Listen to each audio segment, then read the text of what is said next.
Recanto Espírita apresenta Estudando André Luiz, na obra Obreiros da Vida Eterna, psicografia de Francisco Cândido Xavier.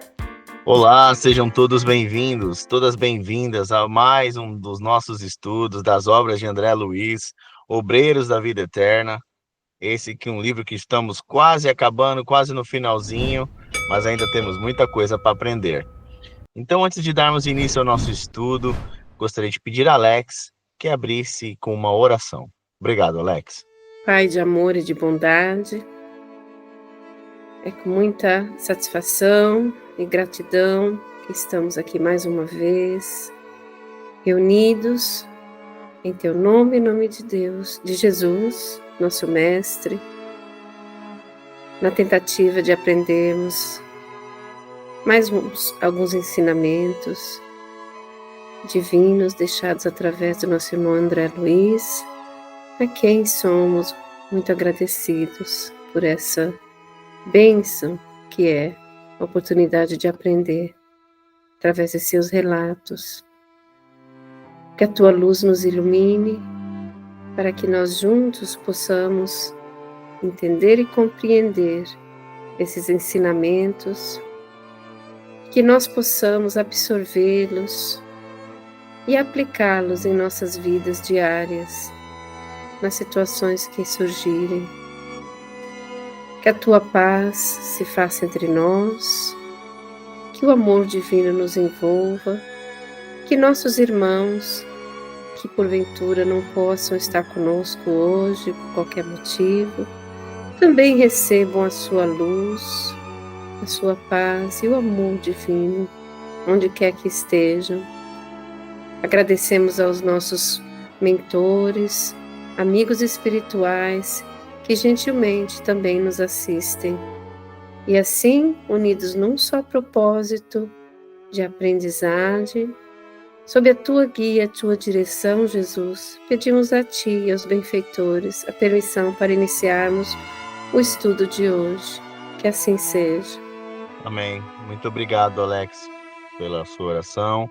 Sejam bem-vindos, Hélia e Senhor Messias, que nos se juntaram a nós agora.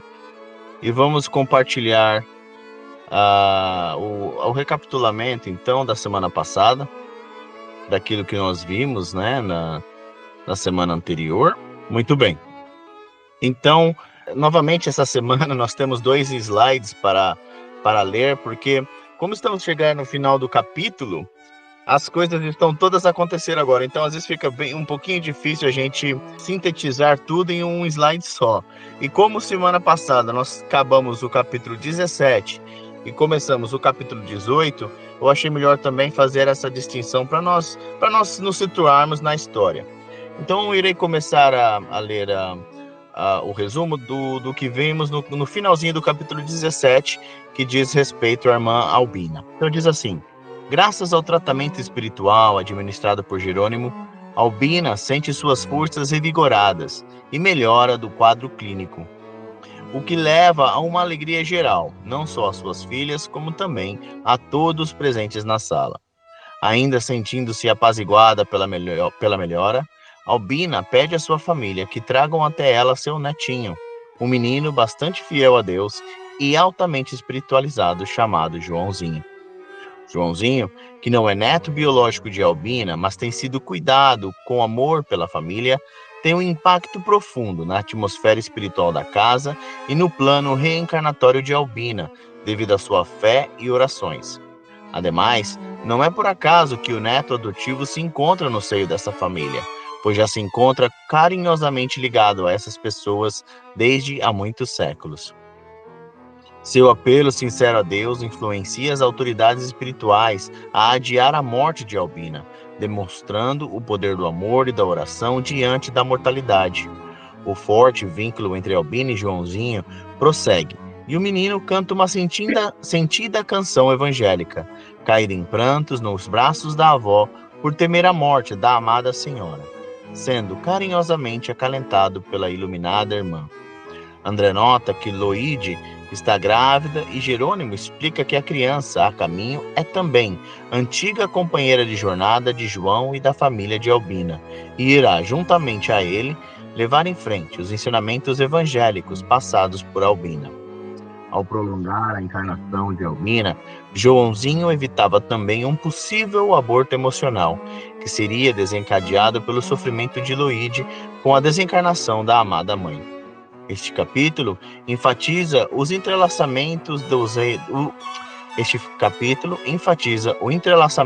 reinos espiritual e físico, destacando a influência da fé pura e sincera nas decisões divinas e a importância das orações e fé no plano divino.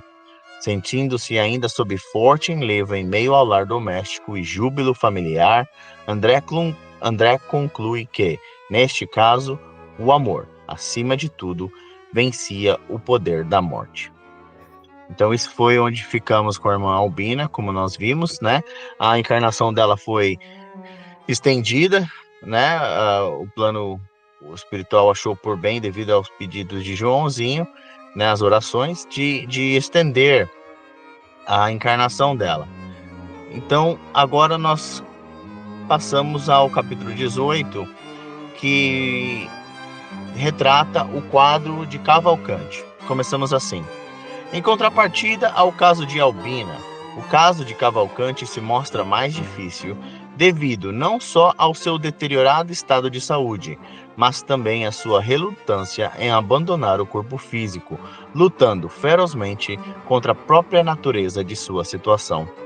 Porém, ao fim de 4 dias que a equipe espiritual ali estava, Jerônimo profere a ordem para que comecem os desligamentos do corpo físico, sendo prontamente ajudado por Bonifácio. Às portas da morte, Cavalcante busca conforto nas palavras do padre durante a sua última confissão, e diz ter medo da morte ao mesmo tempo. Ao mesmo tempo que reflete nas suas ações para com a ex-esposa durante a sua vida. O padre, por sua vez, longe de lhe oferecer o bálsamo necessário, o tratava com indiferença e distância. Ao se encontrar com um médico, discutem os dois a possibilidade da eutanásia, sem ambos considerar sequer a verdadeira necessidade do enfermo. Sozinho e inconsolável, Cavalcante se dá a profundas reflexões sobre a sua caminhada religiosa e como a sua dedicação de um lado lhe cegou as necessidades do lar junto à esposa e familiares, pois chegou a ser considerado verdadeiro fanático.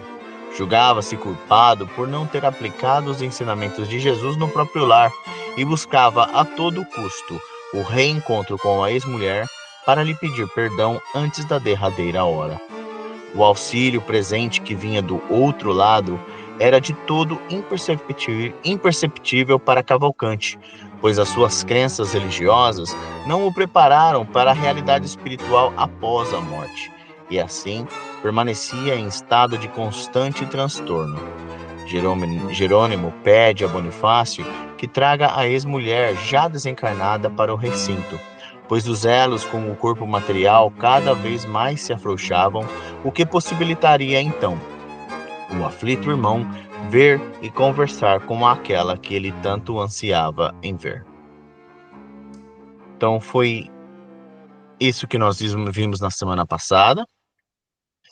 E vocês, né, espero que se lembrem daquilo que nós lemos e que, né, da onde nos situamos na história. E agora iremos continuar no capítulo 18, né, ainda na história de Cavalcante.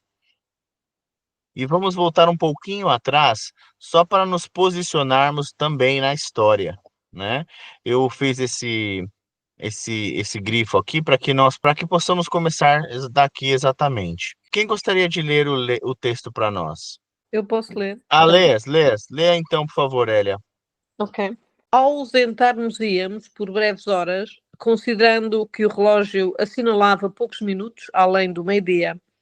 Antes, porém, de nos afastarmos, observando o quadro emocionante da enfermaria gratuita a que o moribundo se recolhera, perguntei a Jerônimo admirado: Já que o nosso tutelado se enfraquecerá a ponto de fazer observações no plano invisível aos olhos mortais, chegará a ver também as paisagens de vampirismo que me impressionam no recinto.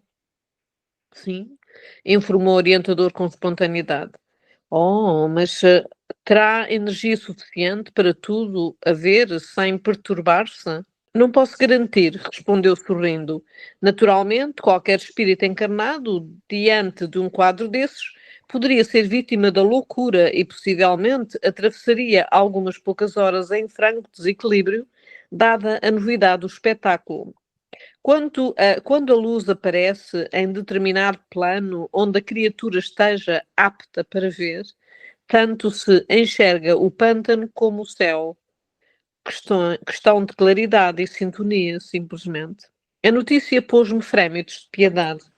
A enfermaria estava repleta de cenas deploráveis, entidades inferiores, retidas pelos próprios enfermos, em grande viciação da mente, postavam-se em leitos diversos, infligindo-lhes padecimentos atrozes, sugando-lhes vampirescamente preciosas forças, bem como atormentando-os e perseguindo-os. Desde o serviço inicial do tratamento de Cavalcante, desagradaram-me tais demonstrações naquele departamento de assistência caridosa e cheguei mesmo a consultar o assistente quanto à possibilidade de melhorar a situação, mas Jerónimo informou, sem estranheza, que era inútil qualquer esforço extraordinário, pois os próprios enfermos, em face da ausência de educação mental, se incumbiriam de chamar novamente os verdugos, atraindo-os para as suas mazelas orgânicas, só nos competindo irradiar boa vontade e praticar o bem,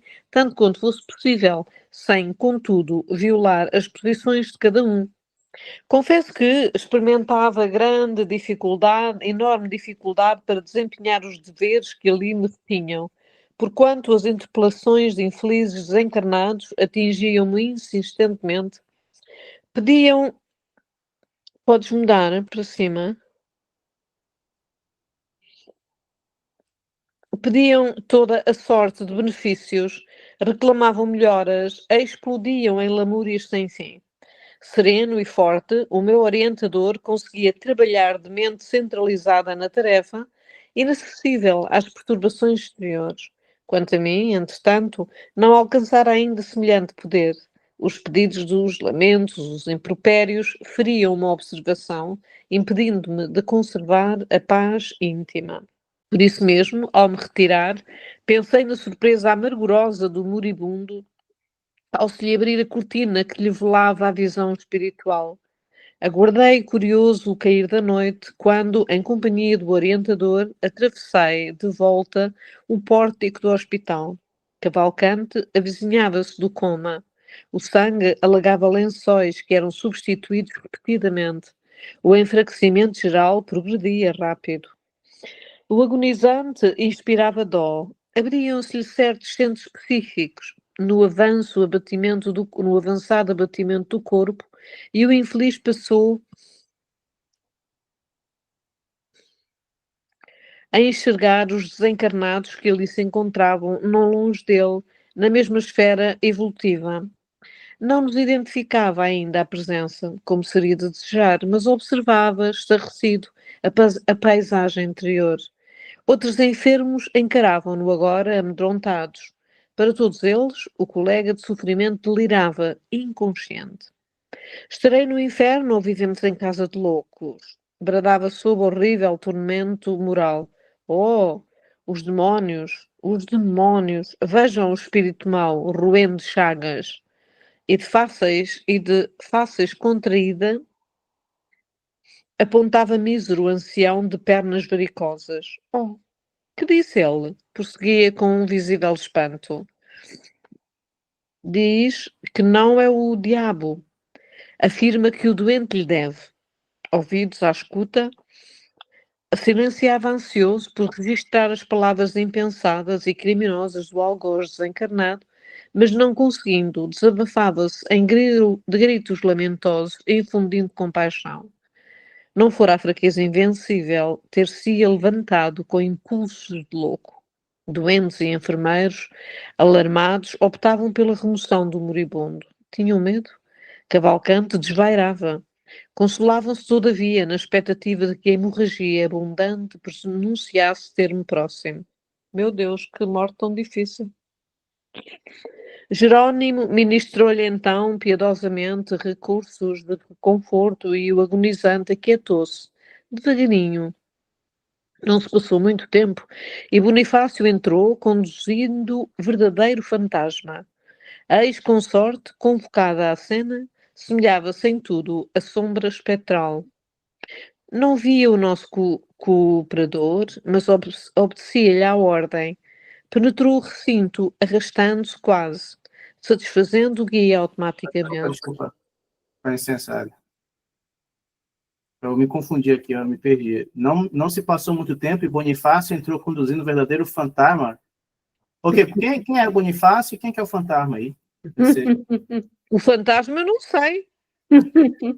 Alguém consegue explicar? Eu viajei agora, não entendi essa parte aí. Eu também. Bonifácio é um dos companheiros, amigos que está ali, faz parte da equipe espiritual e está a ajudar Jerônimo. Espiritual. Exatamente. E se lembre que no começo do capítulo, no finalzinho do estudo passado, a gente leu que que Jerônimo pediu a Bonifácio para ir buscar a ex-mulher de Cavalcante, porque Cavalcante tinha muito arrependimento em seu coração. Ele queria pedir perdão à ex-esposa. Lembra que ele pediu até freneticamente ao padre para que a contatasse, que a buscasse, para que ele pudesse falar com ela, porque ele tinha muito sentimento de culpa, né? Só que o que o Cavalcante não sabia, entretanto, no seu leito de morte, é que a ex-mulher já havia desencarnado antes dele. É verdade. A gente falou antes. Lembra? Alguém falou 2 anos antes, 1 ou 2 anos antes, verdade. Exatamente, mas ele não sabia disso, então ele achava que ela estava viva. Mas como não está viva, então Jerônimo disse: olha, vá lá e traga ela para que ele possa vê-la. Então é aqui esse fantasma ela, ou seja, nós agora vamos ver, né, o estado, né, espiritual dessa senhora, né, da ex-mulher, e é nessa parte que estamos entrando. Valeu, obrigado. Boa, Leandro, porque eu também não estava assim, não estou a fazer conexões, não. Ora bem, Jerónimo ministrou-lhe então piedosamente recursos de reconforto e agonizando aquietou-se devagarinho. Não se passou muito tempo e Bonifácio entrou conduzindo verdadeiro fantasma. Sim, fantasma era ela, não é? A ex-consorte convocada à cena semelhava-se em tudo a sombra espectral. No dia, não via o nosso cooperador, mas obedecia-lhe à ordem. Penetrou o recinto, arrastando-se quase. Satisfazendo o guia automaticamente, veio ter ao leito de Cavalcante. Fitou-o com intraduzível impressão de horror e gritou longamente, perturbando-lhe a hora de alívio. O moribundo voltou-se e viu-a. Alegre sorriso espantou-se-lhe no escaveirado rosto. Pois és tu, Bela? Graças a Deus não morrerei sem pedir-te desculpas. A ternura com que se dirigia à tão miserável figura causava compaixão. A esposa abeirou-se do leito, tentando ajoelhar-se. Ouvindo, assombrada, retrucou, aflita: Joaquim, perdoa-me, perdoa-me. Perdoar-te de quê? Replicou ele, buscando inutilmente afagá-la. Eu sim fui injusto contigo, abandonando-te ao léu da sorte. Por favor, não me queiras mal. Não te pude compreender noutro tempo e felicitei-te o passo em falso, colaborando impensadamente para que te precipitasses em escuro despenhadeiro. Não entendi o problema doméstico, tanto como devia. Hoje, porém, que a morte me busca, desejo a paz da consciência. Confesso minha culpa e rogo-te perdão. Desculpa-me. Falava vencendo enormes obstáculos. No entanto, notava-se que aquele entendimento lhe fazia imenso bem. A mente apaziguara-se-lhe, contemplava a esposa, reconhecido, quase feliz. Ó Joaquim, suplicou a mísera, perdoa-me. Nada tenho contra ti. O tempo ensinou-me a verdade. Sempre foste meu leal amigo e dedicado marido. O moribundo escutou-a, esboçando expressão fisionómica de intensa alegria. Citou-a em êxtase totalmente modificada e murmurou: agora estou satisfeito. Graças a Deus. Nesse instante, o mesmo médico que víramos pela manhã avizinhou-se do leito para a inspeção noturna, acompanhado de diligente enfermeira. Chamado por ele, voltou-se cavalcante e, pondo na boca todas as forças que lhe restavam, notificou feliz: veja, doutor, minha esposa chegou. Enfim. Veja, doutor, minha esposa chegou, enfim. Interessada em conquistar a atenção do interlocutor, prosseguia: estou contente, conformado, mas minha pobre Bela parece enferma, abatida. Ajude-a, por amor de Deus. Relanceando em seguida o olhar pela extensa enfermaria e fixando os quadros tristes entre encarnados e desencarnados, inquiriu: por que motivo tantos loucos foram internados aqui? Olhem aquele. Parece sufocar o infeliz. Indicava particularmente a particularidade dolorosa em que certa entidade assediava o pobre doente atacado de asma cardíaca. Asma cardíaca, nunca ouvi falar nisto. Assediada sobre a pobre doente atacado de asma cardíaca. O médico, no entanto, contemplou-o compadecido e disse à servente: é o delírio, precedendo o fim. Entre mentes, Jerónimo recomendou a Bonifácio retirasse a sombria figura da ex-consorte cavalgante, acentuando: não nos convém dar avante a permanência de semelhante criatura. Já cumpriu as obrigações que a trouxeram aqui e ainda possui numerosos credores à espera. A desventurada reagiu, procurando ficar, mas Bonifácio empregou força magnética mais ativa para alcançar o objetivo necessário. Reparando, porém, que a ex-companheira se afastava aos gritos, o agonizante pôs-se a bradar alucinado: volta, Bela! Volta, volta! Enfim, esforçou-se o clínico por trazê-lo à esfera de observações que lhe era própria, mas de balde. Cavalcante continuava invocando a presença da esposa em voz roucanha, opressa, sumida. O médico abanou a cabeça e exclamou quase num sussurro: é impossível continuar assim. Será aliviado. Jerónimo penetrou-lhe o íntimo, porque passou a mostrar extrema preocupação, comunicando-se gravemente: beneficiemos o moribundo por nossa vez, empregando medidas drásticas. O doutor pretende impor-lhe fatal anestésico. Atendendo-lhe a... Vamos parar por aqui só um pouquinho. Sim. Vamos comentar o que nós lemos até agora, Hum. principalmente nessa interação, né, que foi com a ex-mulher dele. Você gostaria de comentar alguma coisa?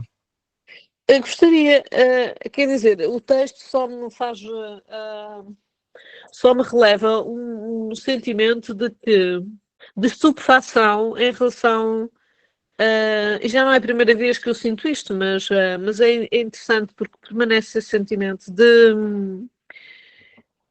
como as coisas se processam, como o mundo dos espíritos, não é? Como o mundo entre espíritos encarnados, entre seres encarnados e não encarnados, como se processam tão à semelhança da nossa vida cá em baixo, não é? Daquela vida que nós fazemos no dia-a-dia, das coisas do dia-a-dia, não é? Porque quando nós pensamos numa vida do além, quando pensamos que as pessoas desmaterializam, portanto, quando deixam o corpo, não é? A ideia que se faz é que tudo é muito mais leve, muito mais celestial, muito mais, mesmo que seja um bocadinho cheio de tensões e problemas com os tais vapores umbralinos, não é? É sempre assim uma coisa que, assim, menos parecida aqui com os esquemas da Terra, não é? Com as dores da Terra, com as emoções, porque isto que se está aqui a perceber é que as coisas funcionam mesmo em termos do dá cá, toma lá, não é? Em termos emocionais e de tensões e de remorsos e daquilo que não está esclarecido e daquilo que se pretende esclarecer, mesmo nos últimos momentos.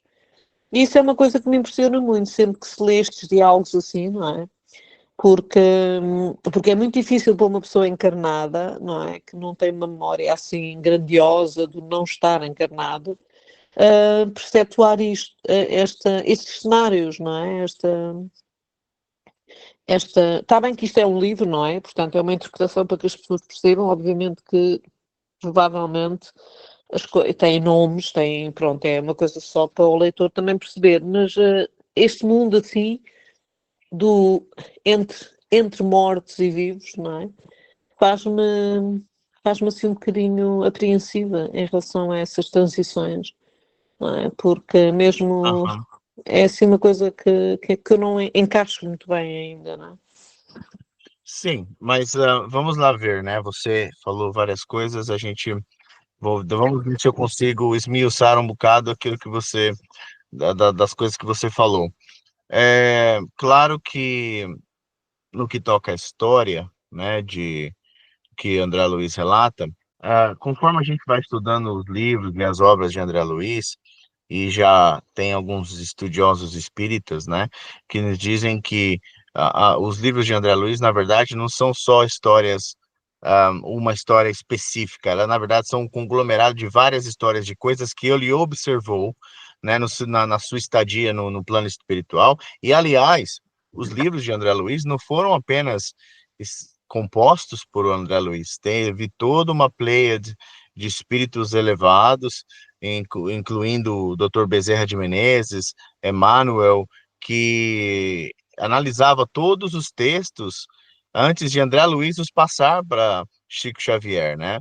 Então, claro que esses quadros que ele narra são quadros realmente que são muito cabíveis e provavelmente aconteceram, né?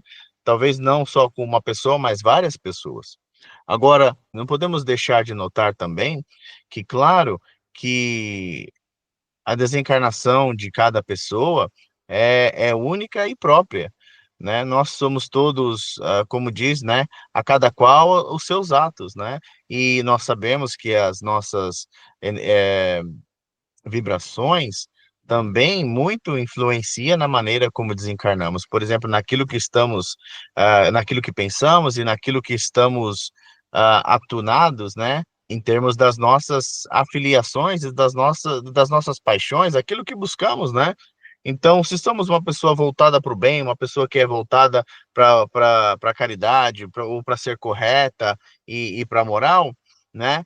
Com certeza vai ter um desencarne completamente diferente daquela pessoa, por exemplo, que é dada a viciações, que é dada ao materialismo, que não acredita em nada de, por exemplo, da vida após a morte, da realidade espiritual, né? Então, o que eu quero dizer é que cada caso é caso. E claro que quando lemos esses casos que André Luiz nos reporta, é, é para nos alertar, né? É para nos trazer a nossa consciência de que nós temos sim que continuar no esforço ativo de a cada dia melhorarmos a nós mesmos, né?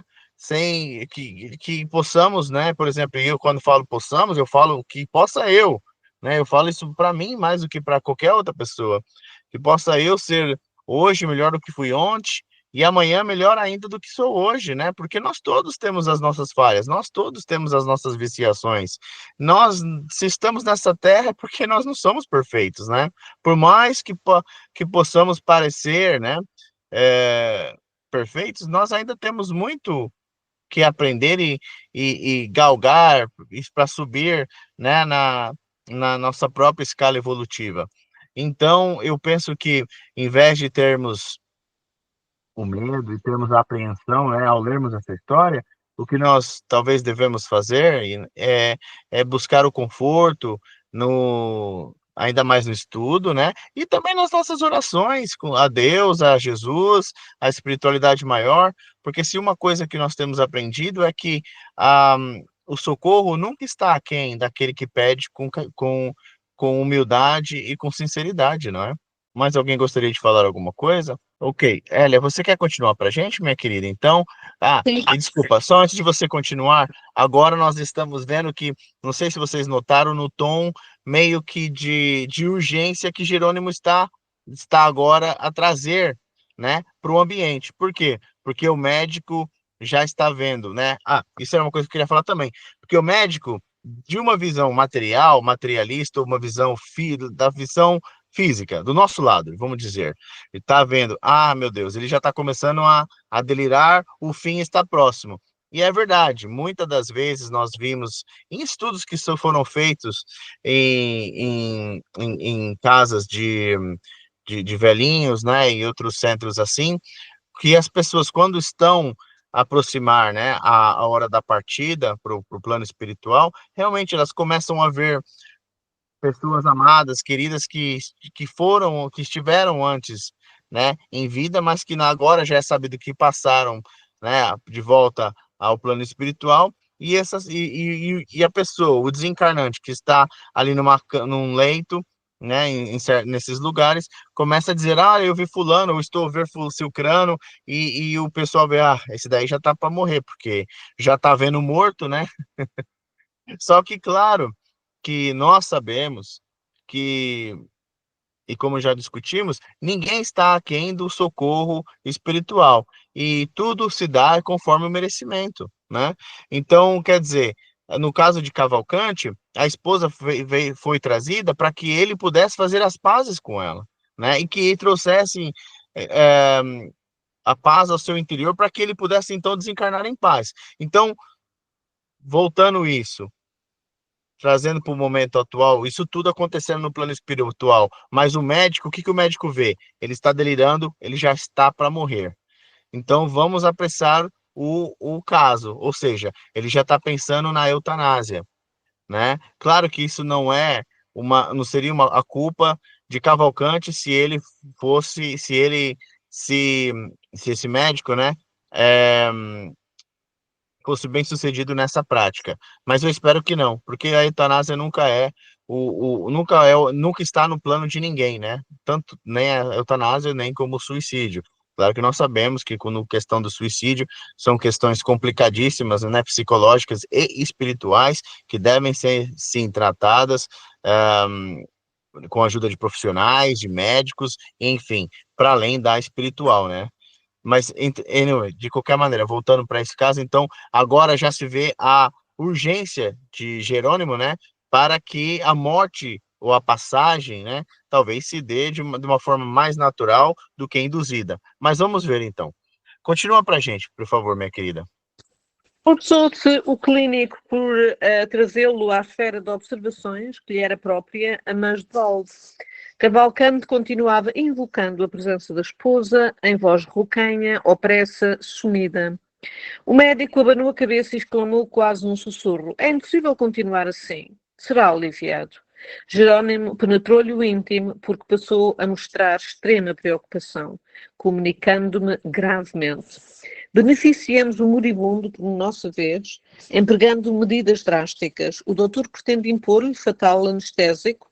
Atendendo-lhe a ordem, segurei a fronte do agonizante, ao passo que eu lhe aplicava passos longitudinais, preparando o desenlace, mas o teimoso amigo continuava reagindo. Portanto, ele estava muito reativo, não é? Não estava passivo, não estava a aceitar. Não exclamava mentalmente: não posso morrer, tenho medo. O clínico, todavia, não se demorou muito e, como o enfermo lutava desesperado em oposição ao nosso auxílio, não nos foi possível aplicar golpe extremo. Interessante aqui também, isto é muito interessante.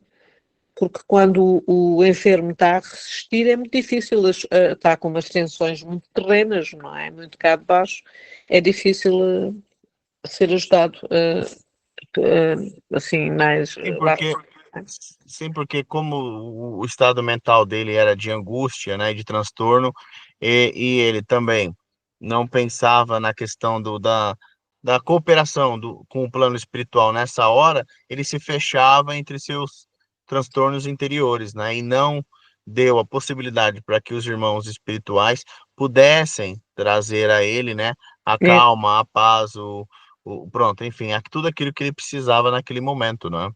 sim, é verdade. Sem qualquer conhecimento das dificuldades espirituais, o médico ministrou a chamada injeção compassiva, ante o gesto de profunda desaprovação do meu orientador. Então, em poucos instantes, o moribundo calou-se. Inteiriçaram-se-lhe os membros, vagarosamente. Imobilizou-se a máscara facial. Fizeram-se vítreos os olhos móveis. Cavalcante, para o espectador comum, estava morto. Não para nós, entretanto. A personalidade desencarnante estava presa ao corpo inerte, em plena inconsciência e incapaz de qualquer reação. Sem perder a serenidade otimista, o orientador explicou-me a carga fulminante da medicação de descanso, por atuar diretamente em todo o sistema nervoso, interessa os centros do organismo perispiritual. Cavalcante permanece agora colado a trilhões de células neutralizadas, dormentes, invadido, ele mesmo, de estranho torpor, que o impossibilita de dar qualquer resposta ao nosso esforço. Provavelmente só poderemos libertá-lo depois de decorridas mais de 12 horas. Ei, muito tempo. Regressando Bonifácio, o meu dirigente prestou-lhe informações exatas e confiou-lhe o pobre amigo, que foi imediatamente transportado ao necrotério. E conforme a primeira suposição de Jerónimo, somente nos foi possível a libertação do recém-desencarnado, quando já haviam transcorrido 20 horas, oh meu Deus, após serviço muito laborioso para nós. Então, quer dizer, na Terra ele morreu, mas em cima não estava morto, é isso? Não, na Na, Terra na ele já havia percepção, né? morrido, mas ele ainda estava ligado ao corpo, né? Hum. Era a É o percepção do desligamento. espírito, né? A percepção dele, que era de que ele estava vivo ainda, né? E aí complicava tudo. Mas que Uhum. coisa. Onde é que eu estou? E conforme a primeira exposição de Jerónimo, somente não foi possível a libertação sem encarnado, quando já haviam transcorrido 20 horas após serviço muito laborio para nós. Ainda assim, Cavalcante não se retirou em condições favoráveis e animadoras. Apático, sonolento, desmemoriado, foi por nós conduzido ao asilo de Fabiano. Olha, o Fabiano voltou aqui à ação. Sonolento, desmemoriado, foi por nós conduzido ao asilo de Fabiano, demonstrando necessitar maiores cuidados. E lá vai entrar o Fabiano outra vez. Regressando, Bonifácio. Fabiano, que na verdade é a casa transitória de Fabiano, né? Que é o posto de socorro na qual eles têm, né, levado todos os irmãos que estão Yeah, desencarnando, né? ok. Mas eu gostaria de voltar aqui só um pouquinho e aqui só deixa eu ver se eu acho aqui só para fazer um comentário. Entretanto, enquanto eu procuro, você gostaria de dizer alguma coisa, Hélia, daquilo que lemos agora? Uh, não, só não percebi muito bem aqui esta coisa portanto, na Terra aparentemente estava morto, mas depois no plano astral ainda não estava a coisa concluída. Só não percebi muito bem isso, mas de resto encaixou. Sim, muito bem. E é essa parte que eu quero voltar e a gente vamos ler de novamente só esse pedacinho, só para a gente tentar entender isso. Então vamos lá. Eu vou ler.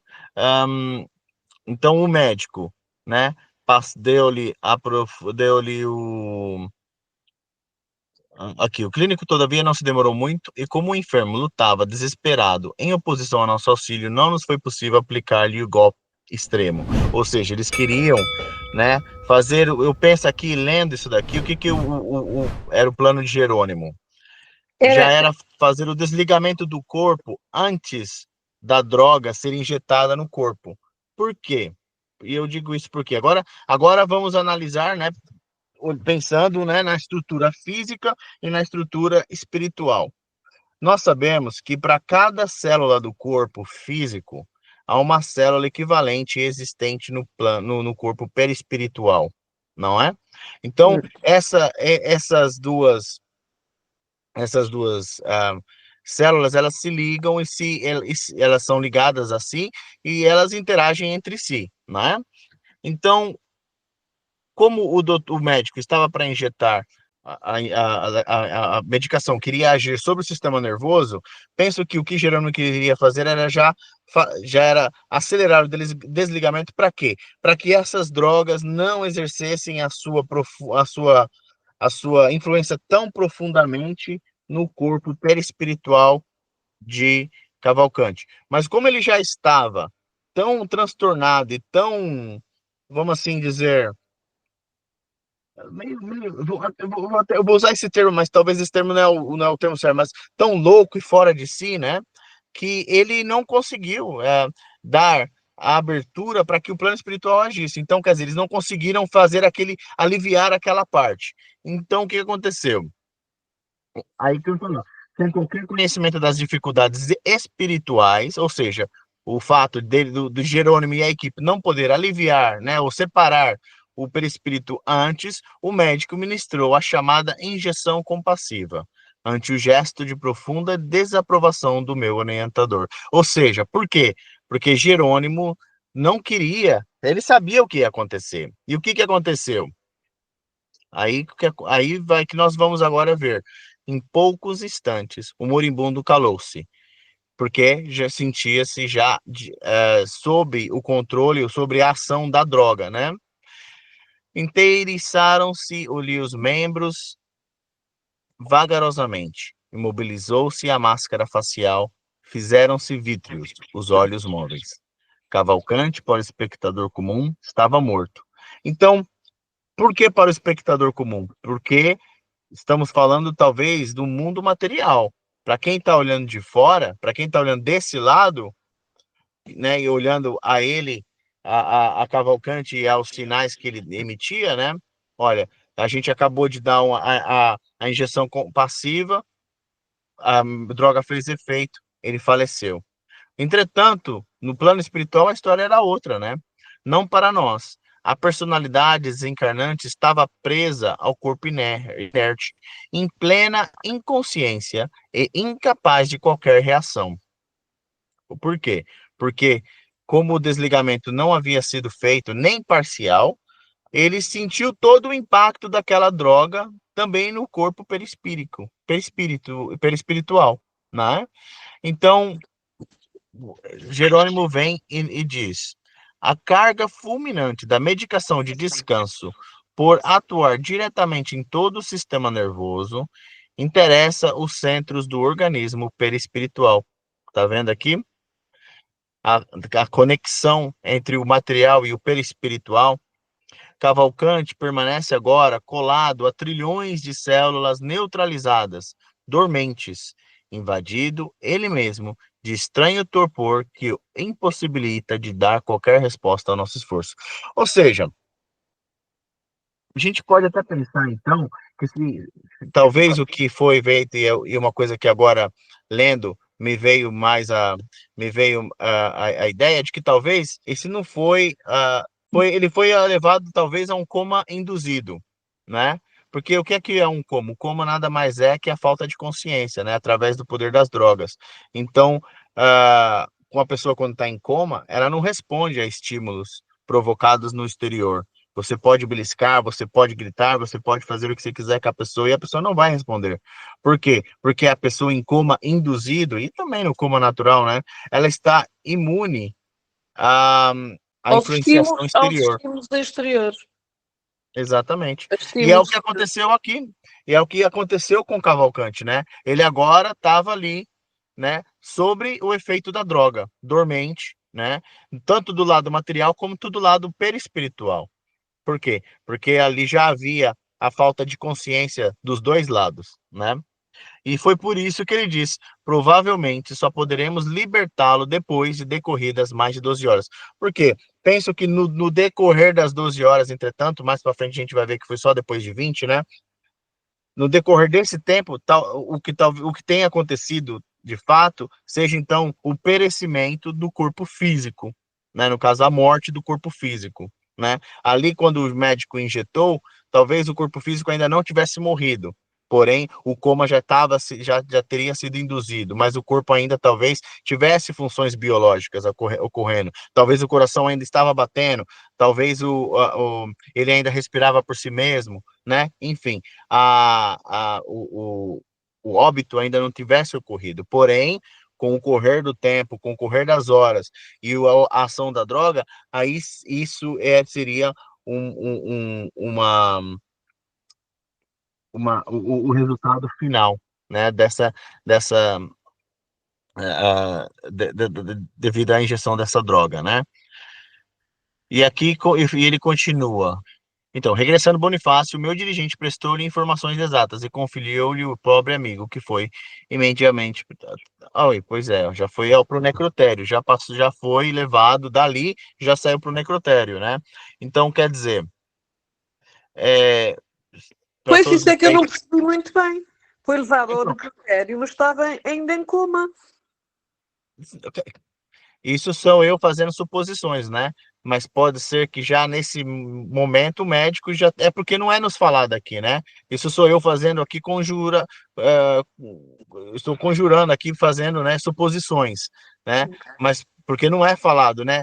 E então o médico deu o óbito na hora, né? Chamou, né? Hora da morte, né? 20 horas e tal, né? 9 horas da noite. Né?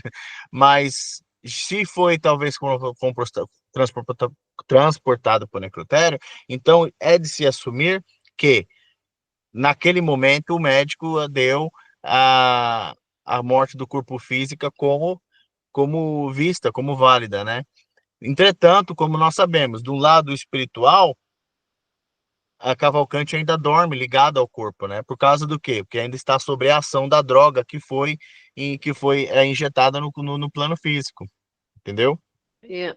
Então, quer dizer, são todas situações, desculpa, o mouse, são todas situações que se nós pararmos para ver nas entrelinhas, né, do que André Luiz está nos dizendo, nós muito aprendemos. Nós temos muito ainda para parar, para pensar e para analisar e para aprender, não é? Mais alguém gostaria de dizer alguma coisa? Mais alguém gostaria, acho que ficou com alguma dúvida, se não ficou exatamente muito claro. Eu só fico assim, pasma de ver que ele foi um homem bom, né? É, tentou, né, praticar o bem, ele confundiu um pouco as bolas quando ele deu prioridade para os trabalhos dele na igreja e em detrimento da vida conjugal, familiar, mas era sempre bem intencionado, né? Não era, ele não foi má pessoa, né? De forma alguma, e está sofrendo desse jeito, né? Você vê que o que a gente vê na prática nem sempre reflete o que a alma é e o estado evolutivo espiritual da alma, do espírito, né? E isso demonstra bem que uma coisa é uma coisa, outra coisa é uma coisa, a aparência é uma coisa, o que vai de verdade no íntimo é outra, né? E quando a gente está no leito de morte, à beira da morte, aí não tem mais verniz nenhum, não tem como mascarar nada, camuflar nada, a gente se desnuda espiritualmente falando, né, em frente da espiritualidade. Sim, verdade, Alex. E só antes de eu passar a palavra para ela, só fazer uma observação. Foi realmente, pegando nisso que você falou, é, assim, a gente viu, né, durante o texto que Cavalcante foi uma pessoa que se dedicou, né, ao evangelho. E ele se dedicou à igreja, né? E se dedicou também ao próximo. Ele era uma boa pessoa, ele era uma pessoa que sinceramente se interessava pelo próximo, e muito ele ajudou o próximo. Só que ele também não era perfeito, como nós também não somos, né? Então, ele tanto se preocupava com o outro, ele tanto andava na igreja, ele tanto fazia isso e aquilo, porque ele também, apesar, né, de fazer isso tudo pelo próximo, ele também dava vazão aos dogmas da igreja, ele também fazia, né, as procissões, ele também fazia os costumes da igreja, que ele mesmo achava que o afastavam do verdadeiro ofício do cristão, que é ajudar o próximo. Isso está no texto, né? E por causa disso, ele era visto pela própria família como fanático, como imprestável, e enfim. Então, de toda essa maneira. Mas por quê? Porque devido a esse apego dele com a igreja e ajudar ao próximo, ele acabou deixando um pouco de lado a própria família e a ex-esposa, como nós vimos, né?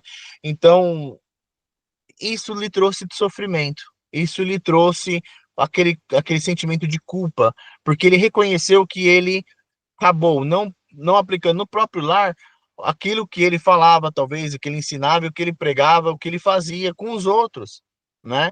Então, eu penso que eu não acho que o sofrimento dele foi causado porque ele foi uma má pessoa, mas foi mais causado provavelmente pelos próprios transtornos pessoais e psicológicos que ele tinha de si mesmo, por se colocar, por achar que a infelicidade da esposa foi causada por ele. E ele, como um homem justo e bom, se sentiu devastado com isso. Então, isso lhe causava o transtorno. Hélia, muito rapidamente, minha querida, por favor. Sim, rapidamente, era só para dar ênfase àquilo que a Alex disse, que em relação à estupefação, que é, não é? Os instrumentos que uma pessoa pode passar, apesar de ter uma performance na vida caridosa e entregue aos bons valores. Lembro-me sempre, eu já disse isto algumas vezes, de uma história que o Haroldo contou, a do Chico, não é? De um homem que estava ali, aparentemente a sofrer as penas do Algarve, porque era um mendigo, era um homeless, e ele foi a correr abraçá-lo e falar com ele com uma dignidade muito grande, e perguntaram-lhe então, não é? Vocês devem saber esta história, não é? Mas é bom realçar. E perguntaram-lhe porque é que ele o fazia, e ele disse, porque eu fui sensível, vi a luz que rodeia este homem, que ele está numa última reencarnação aqui na Terra, e pronto, e que sendo uma última reencarnação, obviamente que uma pessoa sensível via a luz que o rodeava. Agora, imagine o que é imaginarmos nós, os comuns mortais, nós aqui, uma pessoa, um mendigo que se vê ali na estrada, ou que se vê sentado, ou por aí fora, ser um homem que está a passar por uma última reencarnação para se santificar no plano astral. Quer dizer, isto é espantoso, não é? Porque uma pessoa não quer julgar, mas mesmo assim julgas que aquela pessoa está ali a passar um karma, que está a passar porque foi, sei lá, o que é que ele fez na vida passada e por aí fora, e está muito longe de ascender a um espírito iluminado, não é? Isto é interessante, observar-se isto. É interessante mesmo. Sim, verdade. Obrigado, querida. Então, vamos encerrar por aqui, a hora já está avançada, eu estou vendo aqui a hora, nós já estamos já passamos um minutinho das 9. Gostaria de agradecer a todos, né, por esse estudo tão maravilhoso e que tanto, né, traz para a gente. E vou encerrar esse estudo com uma oração e convido a todos aqueles que puderem, que estiverem conosco, que estão conosco agora nesse estudo, e para aqueles que estiverem conosco posteriormente ao assistir esse vídeo no YouTube, que, se puder e se assim desejar, que feche os seus olhos, eleve seu pensamento a Deus, a Jesus, nosso querido Mestre, aos Espíritos benfeitores aqui presentes, que conosco sempre andam, que nos ajudam a cada dia, nas mais variadas horas do nosso dia. Ó Jesus, obrigado, Senhor, pela oportunidade que nos der, alcançada naquela cruz, foi venceste a morte, e através do seu testemunho trouxeste tantos ensinamentos a nós, e abriste o caminho para que nós pudéssemos entender a realidade da vida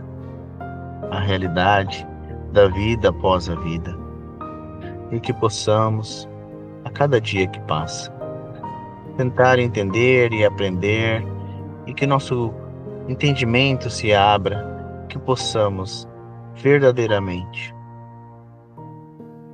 beneficiar desses ensinamentos, beneficiar desse aprendizado, e que essa verdade a cada vez mais entre em nossos corações e que possamos verdadeiramente viver o Evangelho e a verdade da vida espiritual, sem dúvidas, sem medo, sem receios, sem temor. E que essa mesma certeza que nós temos possa contagiar ao nosso próximo, aonde quer que estivermos, com o nosso testemunho, talvez nem com palavras, mas mais pelo nosso testemunho, pelo nosso andar, pelo nosso caminhar, pelo nosso olhar. E se isso tudo não bastar, que possamos abrir um sorriso ao próximo, oferecer o ombro amigo, o calento necessário nas horas mais difíceis àqueles que nos rodeiam.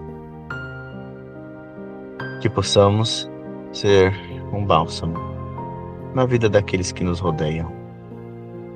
Que façamos sim a obra, mas sem se esquecer daqueles que nos são queridos, que nos são amados, que nos são próximos, sem esquecermos que a caridade começa em casa. E assim, agraciados que somos por essa oportunidade de estarmos aqui, reunidos juntos nessa plataforma digital, pedimos com humildade aos benfeitores dessa casa a autorização e a permissão para darmos por encerrado mais esse estudo. Graças a Deus, graças a Jesus. Amém. Amém. Amém. Obrigado, pessoal. Obrigado a todos. Fiquem com Deus. Obrigada.